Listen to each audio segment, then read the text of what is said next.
All right, welcome back to another episode of Mike Reads. Tonight we'll be continuing in our series on the complete Federalist Papers, written by James Madison, Alexander Hamilton, and John Jay, under the pseudonym of Publius. Tonight we're going to read Federalists number 9 and 10. Federalist number 10 is just a continuation of Federalist number 9. It's going to be a little bit on the long side tonight, so I apologize in advance for that. So, Federalist number 9. The Union as a safeguard against domestic faction and insurrection. For the Independent Journal, Wednesday, November 21st, 1787. This one was written by Alexander Hamilton. To the people of the state of New York, a firm union will be of the utmost moment to the peace and liberty of the states as a barrier against domestic faction and insurrection. It is impossible to read the history of the petty republics of Greece and Italy without feeling sensations of horror and disgust at the distractions with which they were continually agitated, and at the rapid succession of revolutions by which they were kept in a state of perpetual vibration between the extremes of tyranny and anarchy. If they exhibit occasional calms, these only serve as short-lived contrast to the furious storms that are to succeed. If now and then intervals of felicity open to view, we behold them with a mixture of regret, arising from the reflection that the pleasing scenes before us are soon to be overwhelmed by the tempestuous wave of sedition and party rage. If momentary rays of glory break forth from the gloom, while they dazzle us with a transient and fleeting brilliancy, they at the same time admonish us to lament that the vices of government should pervert the direction and tarnish the luster of those bright talents and exalted endowments for which the favored soils that produce them have been so justly celebrated. From the disorders that disfigure the annals of those republics the advocates of despotism have drawn arguments, not only against the forms of republican government, but against the very principles of civil liberty. They have decried all free government as inconsistent with the order of society, and have indulged themselves in malicious exultation over its friends and partisans. Happily for mankind, stupendous fabrics reared on the basis of liberty, which have flourished for ages, have, in a few glorious instances, refuted their gloomy sophisms. And, I trust, America will be the broad and solid foundation of their edifices, not less magnificent, which will be equally permanent monuments of their errors. But it is not to be denied that the portraits they have sketched of republican government were too just copies of the originals from which they were taken. If it had been found impracticable to have devised models of a more perfect structure, the enlightened friends to liberty would have been obliged to abandon the cause of that species of government as indefensible. The science of politics, however, like most other sciences, has received great improvement. The efficacy of various principles is now well understood, which were either not known at all, or imperfectly known to the ancients. The regular distribution of power into distinct departments, the introduction of legislative balances and checks, the institution of courts composed of judges holding their offices during good behavior, the representation of the people in the legislature by deputies of their own election, these are wholly new discoveries, or have made their principal progress towards perfection in modern times. They are means, and powerful means, by which the excellences of republican government may be retained and its imperfections lessened or avoided. To this catalogue of circumstances that tend to the amelioration of popular systems of civil government, I shall venture, however novel it may appear to some, to add one more, on a principle which has been made the foundation of an objection to the new Constitution. I mean the enlargement of the orbit within which such systems are to revolve, either in respect to the dimensions of a single state or to the consolidation of several smaller states into one great confederacy. The latter is that which immediately concerns the object under consideration. It will, however, be of use to examine the principle in its application to a single state, which shall be attended to in another place. The utility of a confederacy, as well to suppress faction and to guard the internal tranquility of states, as to increase their external force and security, is in reality not a new idea. It has been practiced upon in different countries and ages, and has received the sanction of the most approved writers on the subject of politics. The opponents of the plan proposed have, with great assiduity, cited and circulated the observations of Montesquieu and the necessity of a contracted territory for a republican government.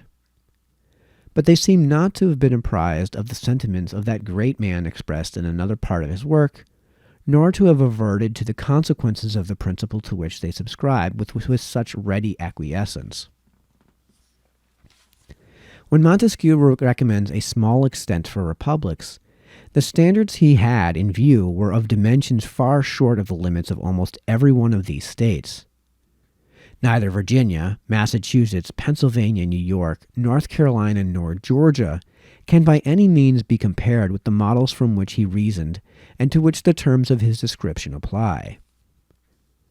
If we therefore take his ideas on this point as the criterion of truth, we shall be driven to the alternative either of taking refuge at once in the arms of monarchy, or of splitting ourselves into an infinity of little, jealous, clashing, tumultuous commonwealths, the wretched nurseries of unceasing discord, and the miserable objects of universal pity or contempt. Some of the writers who have come forward on the other side of the question seem to have been aware of the dilemma, and have even been bold enough to hint at the division of the larger states as a desirable thing. Such an infatuated policy, such a desperate expedient might, by the multiplication of petty offices, answer the views of men who possess not qualifications to extend their influence beyond the narrow circles of personal intrigue, but it could never promote the greatness or happiness of the people of America. Referring the examination of the principle itself to another place, it has been already mentioned, it will be sufficient to remark here that, in the sense of the author who has been most emphatically quoted upon the occasion, it would only dictate a reduction of the size of the more considerable members of the Union, but would not militate against their being all comprehended in one confederate government. And this is the true question, in the discussion of which we are at present interested. So far the suggestions of Montesquieu from standing in opposition to a general union of the states, that he explicitly treats of a confederate republic as the expedient for extending the sphere of popular government and reconciling the advantages of monarchy with those of republicanism. Quote, "It is very probable," end quote, says he, quote, "that mankind would have been obliged at length to live constantly under the government of a single person, had they not contrived a kind of constitution that has all the internal advantages of a republican, together with the external forces of a monarchical government. I mean a confederate republic. This form of government is a convention by which several smaller states agree to become members of one larger one, which they intend to form.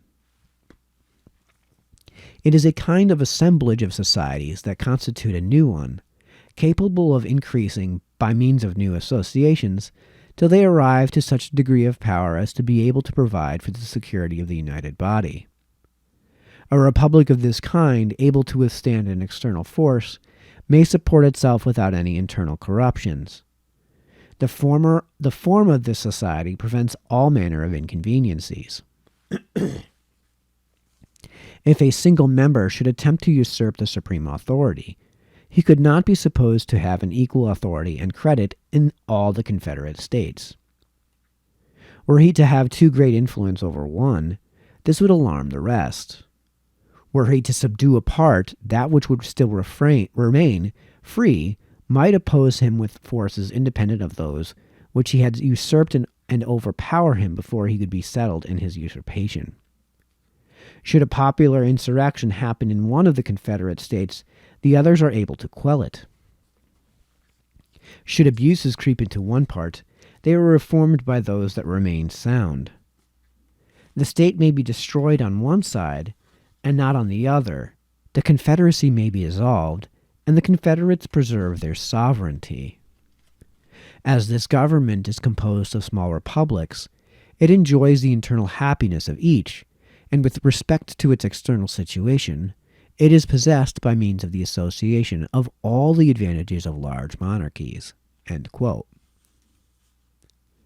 I have thought it proper to quote at length these interesting passages because they contain a luminous abridgment of the principal arguments in favor of the Union and must effectually remove the false impressions which a misapplication of other parts of the work was calculated to make.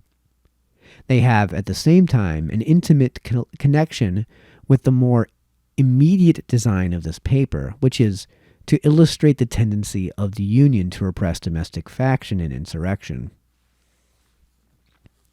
A distinction, more subtle than accurate, has been raised between a confederacy and a consolidation of the states.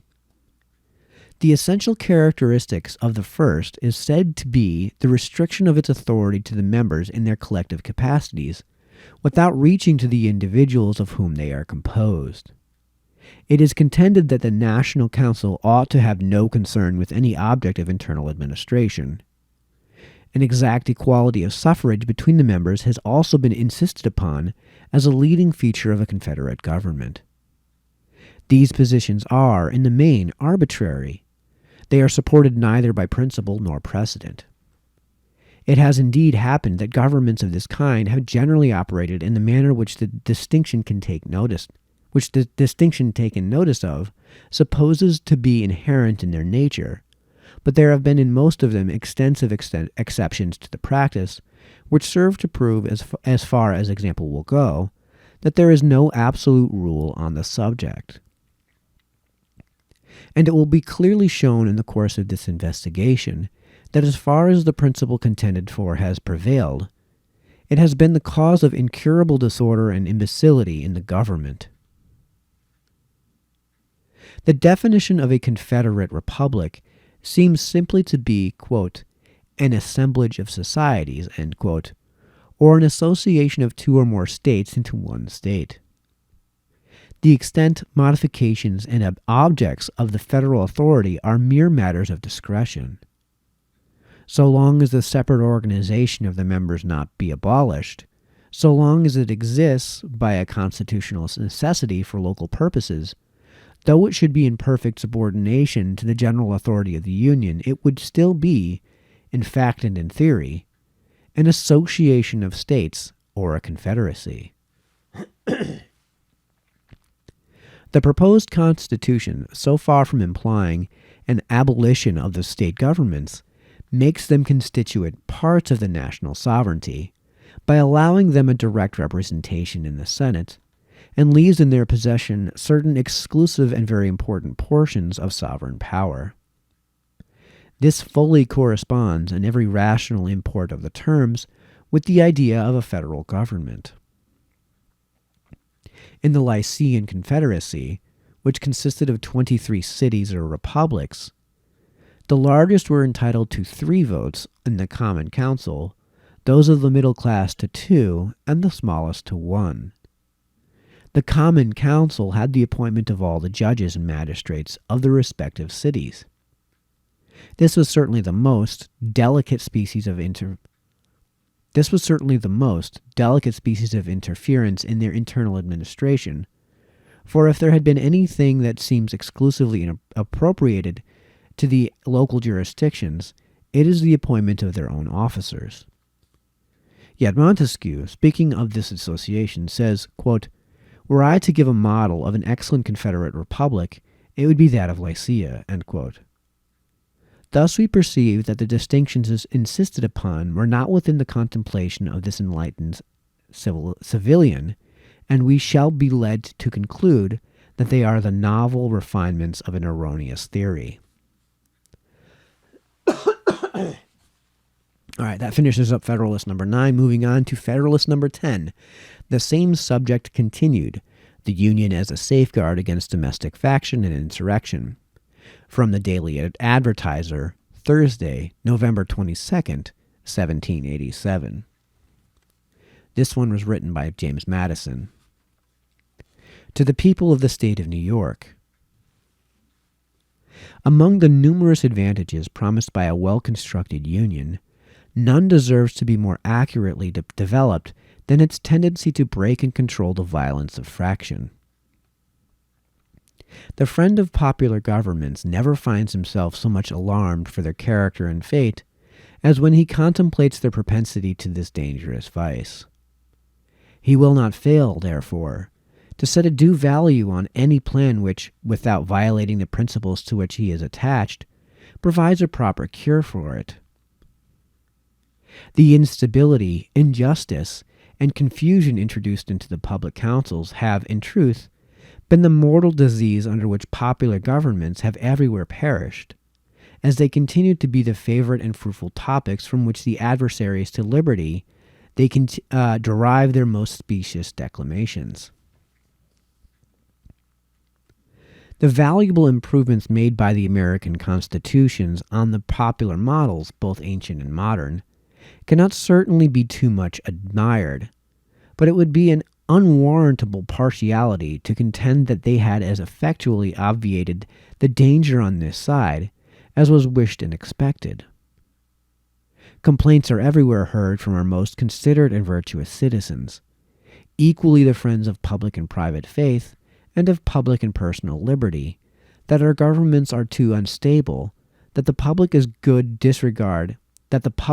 is disregarded in the conflicts of rival parties, and that measures are too often decided not according to the rules of justice and the rights of the minor party, but by the superior force of an interested and overbearing majority. However anxiously we may wish that these complaints had no foundation, the evidence of known facts will not permit us to deny that they are in some degree true. It will be found, indeed, on a candid review of our situation, that some of the distresses under which we labor have been erroneously charged on the operation of our governments. But it will be found, at the same time, that other causes will not alone account for many of our heaviest misfortunes, and particularly for that prevailing and increasing distrust of public engagement and alarm for private rights, which are echoed from one end of the continent to the other. These must be chiefly, if not wholly, effects of the unsteadiness and injustice with which a factious spirit has tainted our public administrations. By a faction, I understand a number of citizens,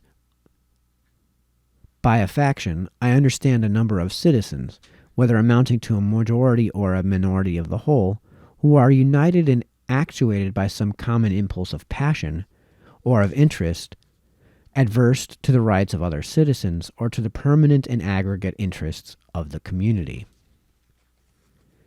There are two methods of curing the mischiefs of faction. The one by removing its causes, the other by controlling its effects. There are again two methods of removing the causes of faction. The one by destroying the liberty which is essential to its existence, the other by giving to every citizen the same opinions, the same passions, and the same interests.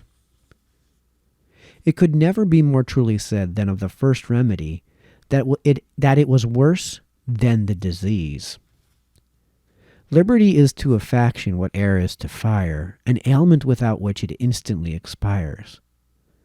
But it could not be less folly to abolish liberty, which is essential to political life, because it nourishes faction, than it would be to wish the annihilation of air, which is essential to animal life, because it imparts to fire its destructive agency.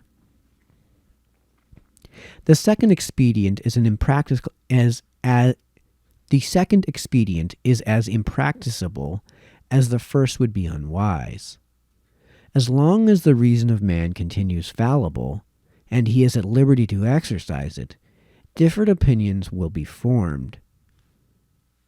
As long as the connection subsists between his reason and his self-love, his opinions and his passions will have a reciprocal influence on each other, and the former will be objects to which the latter will attach themselves. The diversity in the faculties of men, from which the rights of property originate, is not less an insuperable obstacle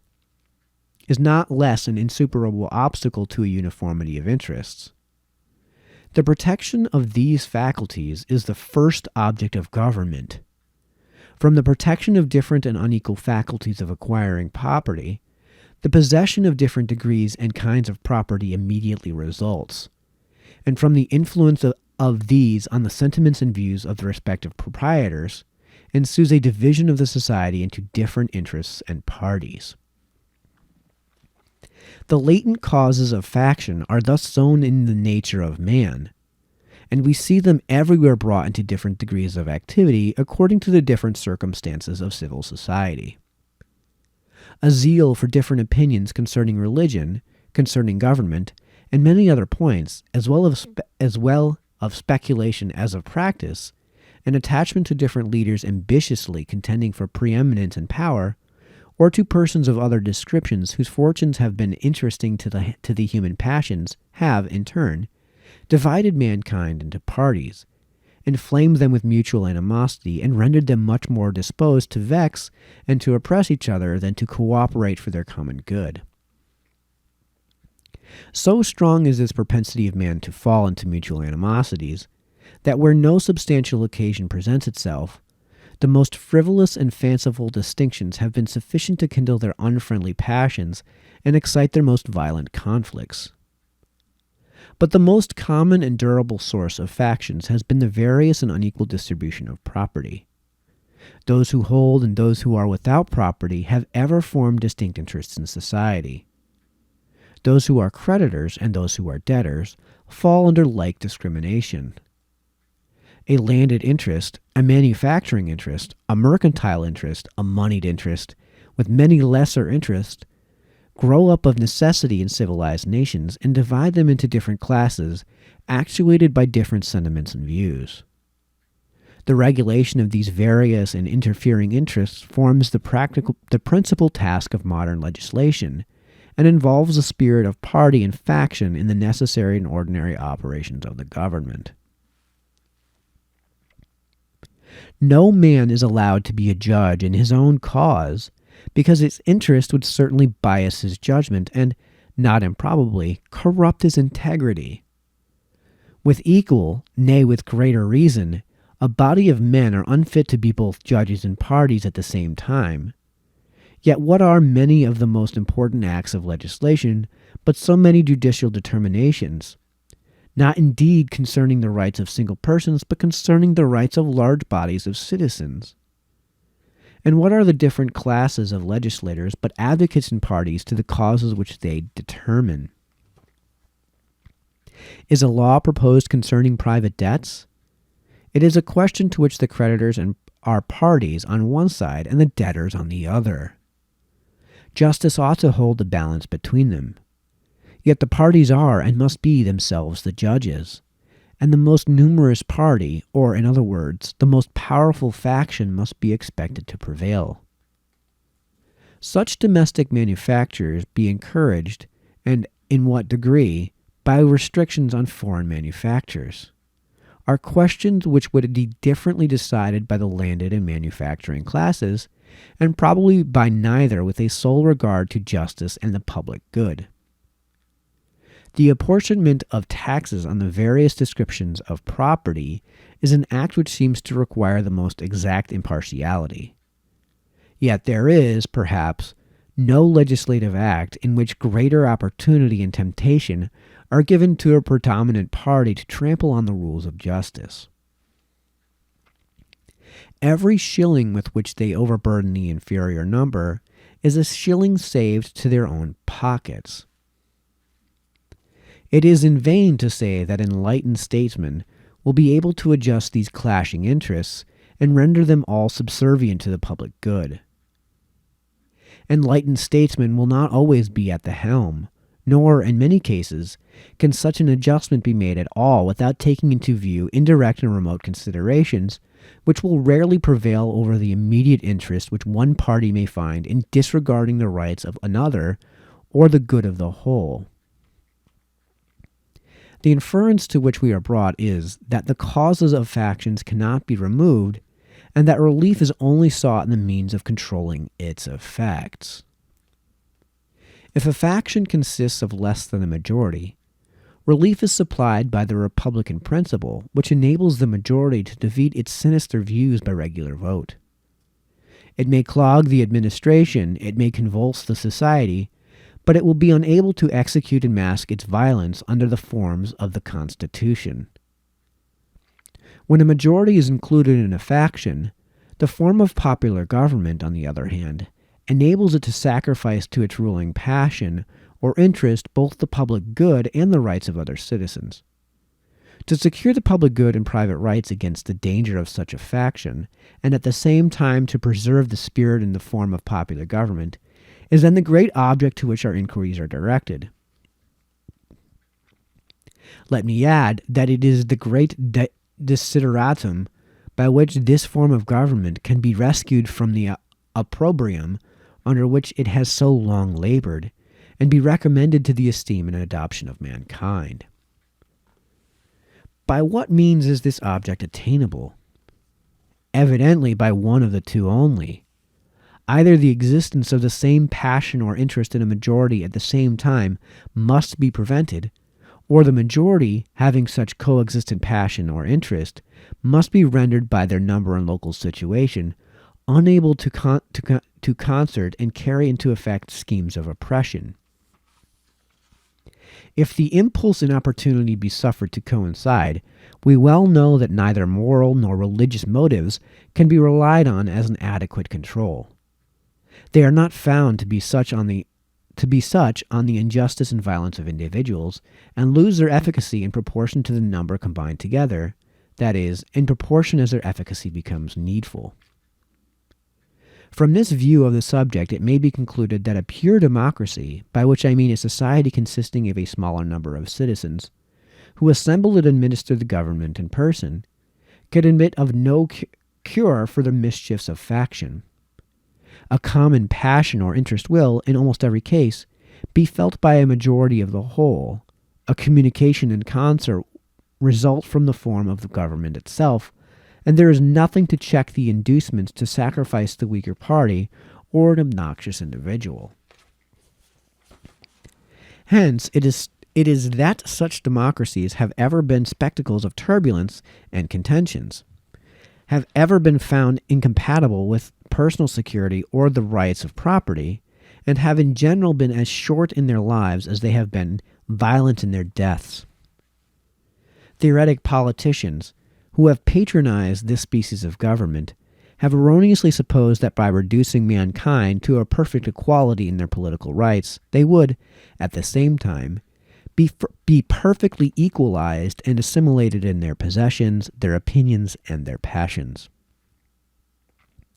A republic, by which I mean a government in which the scheme of representation takes place, opens a different prospect, and promises the cure for which we are seeking. Let us examine the points in which it varies from pure democracy, and we shall comprehend both the nature of the cure and the efficacy which it must derive from the union. The two great points of difference between a democracy and a republic are, first, the delegation of the government in the latter to a small number of citizens elected by the rest, secondly, to the greater number of citizens and greater sphere of country over which the latter may be extended. The two great points of difference between a democracy and a republic are, first, the delegation of the government in the latter to a smaller number of citizens elected by the rest, secondly, the greater number of citizens and greater sphere of country over which the latter may be extended. Whoops, read that paragraph twice. The effect of the first difference is, on the one hand, to refine and enlarge the public views by passing them through the medium of a chosen body of citizens, whose wisdom may best discern the true interest of their country, and whose patriotism and love of justice will be least likely to sacrifice it to temporary or partial considerations. Under such a regulation, it may well happen that the public voice, pronounced by the representatives of the people, will be more consonant to the public good than if pronounced by the people themselves, convened for that purpose. On the other hand, the effect may be inverted. Men of factious tempers, of local prejudices, or of sinister designs may, by intrigue, by corruption, or by other means, first obtain the suffrages and then betray the interests of the people. The question resulting is whether small or extensive republics are more favorable to the election of proper guardians of the public weal, and it is clearly decided in favor of the latter by two obvious considerations. In the first place, it is to be remarked that, however small the republic may be, the representatives must be raised to a certain number in order to guard against the cabals of a few, and that, however large it may be, they must be limited to a certain number in order to guard against the confusion of a multitude. Hence, the number of representatives in the two cases not being in proportion to that of the two constituents, and being proportionally greater in the small republic, it follows that, if the proportion of fit characters be not less in the large than in the small republic, the former will present a greater option, and consequently a greater probability of a fit choice. In the next place, as each representative will be chosen by a greater number of citizens in the large than in the small republic, it will be more difficult for unworthy candidates to practice with success the vicious arts by which elections are too often carried, and the suffrages of the people being more free, will be more likely to center in men who possess the most attractive merit and the most diffusive and established characters. It must be confessed that in this, as in most other cases, there is a mean on both sides of which inconveniencies will be found to lie. By enlarging too much the number of electors, you render the representatives too little acquainted with all their local circumstances and lesser interests, as by reducing it too much, you render him unduly attached to these, and too little fit to comprehend and pursue great and national objects. The federal constitution forms a happy combination in this respect, the great and aggregate interests being referred to the national, the local in particular to the state legislatures. The other point of difference is the greater number of citizens and extent of territory which may be brought within the compass of republican than of democratic government, and it is this circumstance principally which renders factious combinations less to be dreaded in the former than in the latter. The smaller the society, the fewer probably will be the distinct parties and interests composing it. The fewer the distinct parties and interests, the more frequently will a majority be found of the same party, and the smaller the number of individuals composing a majority, and the smaller the compass within which they are placed, the more easily will they concert and execute their plans of oppression. Extend the sphere, and you take in a greater variety of parties and interests. You make it less probable that a majority of the whole will have a common motive to invade the rights of other citizens. Or if such a common motive exists, it will be more difficult for all who feel it to discover their own strength and to act in unison with each other. Besides other impediments, it may be remarked that, where there is a consciousness of unjust or dishonorable purposes, communication is always checked by distrust in proportion to the number whose concurrence is necessary. Hence, it clearly appears that the same advantage which a republic has over a democracy in controlling the effects of faction is enjoyed by a large over a small republic, is enjoyed by the Union over the states composing it. Does the advantage consist in the substitution of representatives whose enlightened views and virtuous sentiments render them superior to local prejudices and schemes of injustice? It will not be denied that the representation of the Union will be most likely to possess these requisite endowments. Does it consist in the greater security afforded by a greater variety of parties against the event of any one party being able to outnumber and oppress the rest? In an equal degree, does the increased variety of parties comprised within the Union increase this security? Does it, in fine, consist in the greater obstacles opposed to the concert and accomplishment of the secret wishes of an unjust and uninterested majority? Here again, the extent of the Union gives it the most palpable advantage. The influence of factious leaders may kindle a flame within their particular states, but will be unable to spread a general conflagration through the other states. A religious sect may degenerate into a political faction in a part of the Confederacy, but the variety of sects dispersed over the entire face of it must secure the national councils against any danger from that source. A rage for paper money, for an abolition of debts, for an equal division of property, or for any other improper or wicked project, will be less apt to pervade the whole body of the Union than a particular member of it. In the same proportion as such a malady is more likely to taint a particular country or district than an entire state. In the extent and proper structure of the Union, therefore, we behold a republican remedy for the diseases most incident to republican government. And according to the degree of pleasure and pride we feel in being Republicans, ought to be our zeal in cherishing the spirit and supporting the character of Federalists. Signed, Publius. All right, that concludes Federalists number 9 and 10 for the night. So on the next read, we'll be able to begin Federalist number 11. And so until then, this has been Mike, signing off.